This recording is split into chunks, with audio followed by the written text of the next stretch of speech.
আচ্ছা, জীবন জিনিসটা আসলে কি? যদি একদম গোড়ায় যাওয়া যায় তাহলে আমরা কি পাবো কোষ। চলুন আজ এই ছোট্ট কিন্তু অবিশ্বাস্য রকম শক্তিশালী জগতের ভেতরে একটা ডুব দেয়া যাক, যেটাই কিনা আমাদের অস্তিত্বের সবকিছু চালাচ্ছে। চলুন শুরু করি একটা খুব সহজ প্রশ্ন দিয়ে।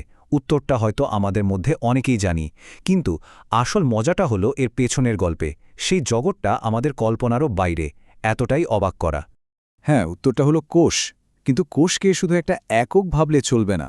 চলুন একটু অন্যভাবে ভাবি। ভাবা যাক একটা কোষ যেন একটা জীবন্ত ব্যস্ত শহর, আর ট্রিলিয়ন ট্রিলিয়ন শহর একসাথে কাজ করছে। দারুণ না ব্যাপারটা? তো এই শহরের ধারণাটা মাথায় রেখেই আজকের এই সফরে এগোনো যাক। আচ্ছা, এই যে আমরা কোষ কোষ করছি, এই ধারণাটা এলো থেকে হুট করেই তো আর আসেনি, তাই না? এর পেছনে একটা লম্বা গল্প আছে। চলুন একটু টাইম ট্রাভেল করে সেই ইতিহাসটাই দেখে আসি। এই টাইমলাইনটা একবার দেখুন। পুরো ব্যাপারটা কিন্তু একদিনে হয়নি, প্রায় ২০০ বছরের এক লম্বা রোমাঞ্চকর জার্নি। সেই রবার্ট হুকের কর্কের মধ্যে ছোট ছোট ঘর দেখা থেকে শুরু করে রুডাল্ফ ভিরচাওয়ের সেই বিখ্যাত উক্তি, সব কোষ আসে আগের কোষ থেকে, এই প্রত্যেকটা আবিষ্কার ছিল এক একটা ইটের মতো। আর সেই ইটগুলো দিয়েই আজকের এই কোষতত্ত্বের বিশাল ইমারতটা তৈরি হয়েছে। পৃথিবীতে যত কোষ আছে সেগুলোকে আমরা মোটা দাগে ২ ভাগে ভাগ করতে পারি, প্রোক্যারিওটিক আর ইউক্যারিওটিক। আর এদের মধ্যে সবচেয়ে বড় পার্থক্যটা কি জানেন?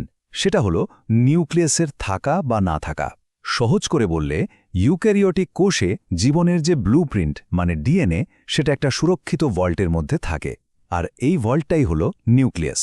অন্যদিকে প্রোক্যারিওটিক কোষে ডিএনএটা বলতে গেলে খোলামেলাভাবেই ঘুরে বেড়ায়, আর এই সুরক্ষাটাই কিন্তু পরে উদ্ভিদ বা প্রাণীর মতো জটিল জীবন তৈরির রাস্তা খুলে দিয়েছে। তো চলুন এবার আমাদের সেই কল্পনার কোষ শহরের ভেতরে ঢোকা যাক। যে কোনো শহরে ঢুকতে গেলে তো আগে তার বর্ডার বা সীমানা পেরোতে হয়, তাই না? এখন প্রশ্ন হলো, এই কোষ শহরের বর্ডারটা দেখতে কেমন, আর এটা বাইরের জগতের সাথে যোগাযোগই বা করে কিভাবে? আর এখানেই আমরা দেখতে পাই বিজ্ঞান কিভাবে নিজেকে নিজে শুধরে নেয়। দেখুন, একসময় বিজ্ঞানীরা ভাবতেন কোষের এই বাইরের আবরণটা মানে প্লাজমা মেমব্রেন একটা স্যান্ডউইচের মতো, দুটো লেয়ারের মাঝে প্রোটিন একদম স্থির। কিন্তু পরে বোঝা গেল না, ব্যাপারটা মোটেও তেমন নয়। এখনকার ধারণাটা অনেক বেশি ইন্টারেস্টিং। এটা আসলে একটা ফ্লুইড মোজাইক, মানে ফসফোলিপিডের একটা তরল সাগরের মধ্যে প্রোটিনের টুকরোগুলো ভেসে বেড়াচ্ছে, অনেকটা নৌকার মতো। তার মানে বুঝতেই পারছেন, এই প্লাজমা মেমব্রেন শুধু একটা দেয়াল না, এটা বরং শহরের একজন খুবই কড়া আর বুদ্ধিমান বর্ডার কন্ট্রোল অফিসারের মতো। কাকে ঢুকতে দেবে, কাকে দেবে না, কি জিনিস বাইরে যাবে, সবকিছু সে খুব নিখুঁতভাবে নিয়ন্ত্রণ করে। কেন? যাতে শহরের ভেতরের পরিবেশটা মানে হোমিওস্টেসিস একদম ঠিকঠাক থাকে। বেশ, বর্ডার তো পার করা হলো। আমরা এখন শহরের ভেতরে মানে সাইটোপ্লাজমে। আর এখানে কিন্তু আসল ব্যস্ততা, এখানেই শহরের সব কাজকর্ম হয়। এই যে পুরো কোষ জুড়ে একটা জেলির মতো থকথকে জিনিস দেখা যাচ্ছে, এটাই হলো সাইটোপ্লাজম। এটাকে কিন্তু একদমই খালি জায়গা ভাবলে ভুল হবে, বরং ভাবুন এটা একটা বিশাল কারখানার ফ্লোর।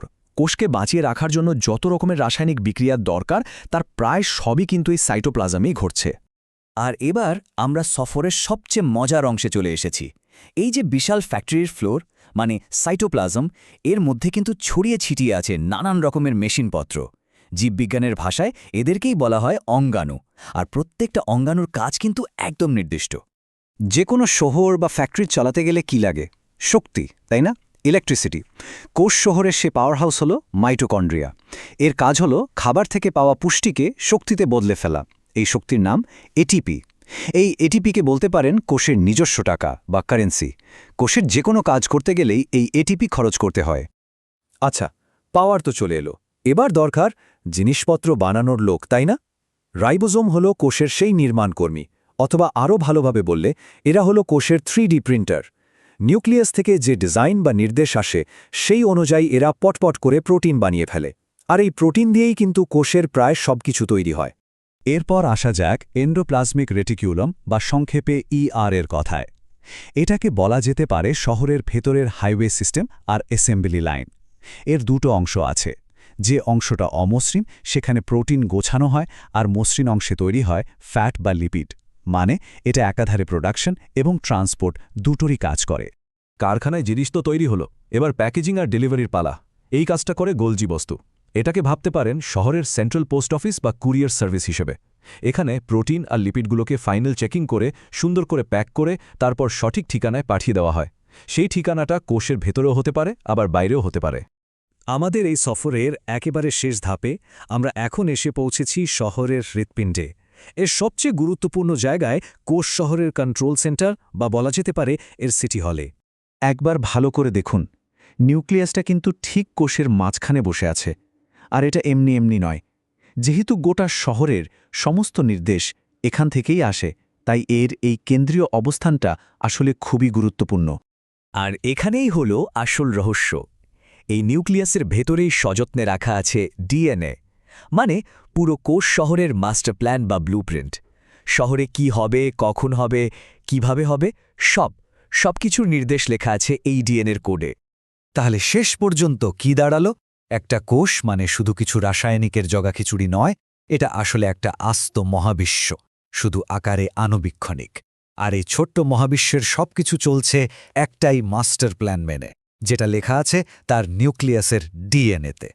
আর এই অসাধারণ আইডিয়াটা মাথায় রেখেই আজকের আলোচনাটা শেষ করা যাক একটা খুব বড় প্রশ্ন দিয়ে। আচ্ছা ভাবুন তো একবার, আমাদের শরীরের প্রত্যেকটা কোষের মধ্যে কিন্তু একই ডিএনএ বা ব্লুপ্রিন্ট আছে। তাহলে কিভাবে একটা কোষ হয়ে যায় মস্তিষ্কের কোষ আর অন্য একটা হয়ে যায় ত্বকের কোষ? একই ব্লুপ্রিন্ট নিয়ে কিভাবে তারা এত আলাদা আলাদা কাজ করে? এই অসাধারণ জটিলতাই কিন্তু জীববিজ্ঞানের সবচেয়ে বড় আর সুন্দর রহস্যগুলোর মধ্যে একটা।